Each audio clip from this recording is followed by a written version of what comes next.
presidente della Nuova Alta Valcomelico e presidente della Dolomiti di Sesto SPA, al signor Franz Senfter. Buongiorno a tutti, cari amici dello sci, qui presenti, amici dello sci del nuovo comprensorio, amici dello sci del Comelico, amici anche della benevolenza che voi date per realizzare e per aver realizzato tutto questo, perché il sindaco l'aveva già detto, comunque se non ci sono i proprietari, se non c'è la volontà di tutta la popolazione, queste cose non si fanno, e si fanno per la popolazione e non tanto per qualcuno che probabilmente vorrebbe poi tagliare il nastro. Al sindaco naturalmente rivolgo i miei complimenti, perché il sindaco veramente ha saputo gestire questo progetto pista campo al migliore dei modi. Vi dico un'altra cosa,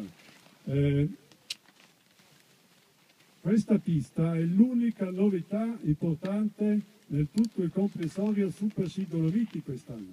Quest'anno non c'è stata inaugurata nessun'altra pista, questa è l'unica pista inaugurata o aperta nel comprensorio Super Sci Dolomiti. Una cosa è da non trascurare è il lavoro che è stato fatto, il lavoro che poi il sindaco aveva già affermato, il lavoro della ditta Summerer, e l'avevo citare, il lavoro però anche dei collaboratori delle Dolomiti di Sesto, che comunque si sono impegnati insieme ai collaboratori di Padova, cioè poi che fanno parte delle Dolomiti di Sesto, ma tutti quanti hanno fatto sì di poter realizzare all'ultimo minuto ancora, perché anche se abbiamo mandato gli inviti un po' tardi, li abbiamo mandati tardi perché non sapevamo se riusciamo ad aprirla, sciabile, e poi ci siamo detti va bene, alla fin fine il tempo ci ha aiutato.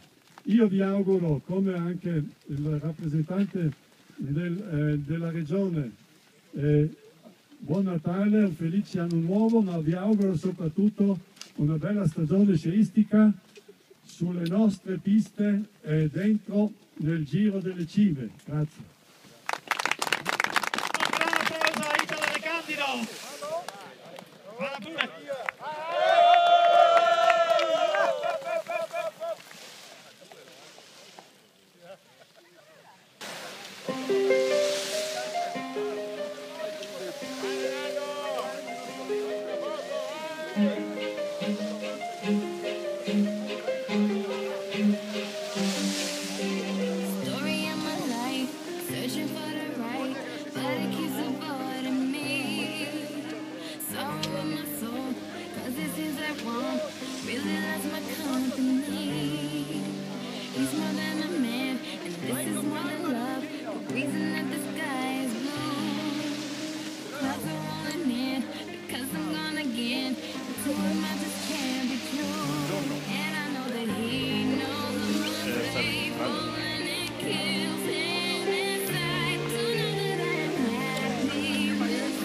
Ciao Mario!